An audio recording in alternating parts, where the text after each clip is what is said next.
தினம் ஒரு தியானம். சத்திய ஆவியாகிய அவர் வரும்போது சகல சத்தியத்திற்குள்ளும் உங்களை நடத்துவார். யோவான் எழுதின சுவிசேஷம் அதிகாரம் 16 வசனம் 13. When he, the Spirit of truth, comes, he will guide you into all truth. அவர் பரிசுத்த ஆவியாகிய தேற்றரவாளன் பாவத்தை குறித்தும் நீதியை குறித்தும் நியாய தீர்ப்பை குறித்தும் உலகத்தை கண்டித்து உணர்த்துவார். உலகம் அந்த சத்திய ஆவியானவரை காணாமலும் அறியாமலும் இருக்கிறபடியால் அவரை பெற்றுக்கொள்ள மாட்டாது.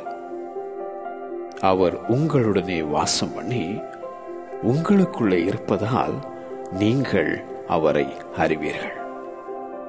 சத்திய ஆவியான தேற்றரவாளன் அவர் குமாரனை குறித்து சாட்சி கொடுப்பவர்.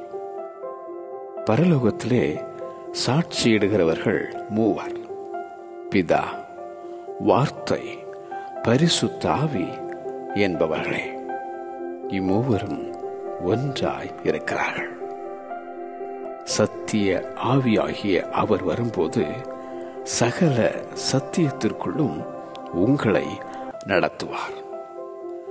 சத்திய ஆவியாகிய அவர் வரும்போது சகல சத்தியத்திற்குள்ளும் உங்களை நடத்துவார். ஆமென்.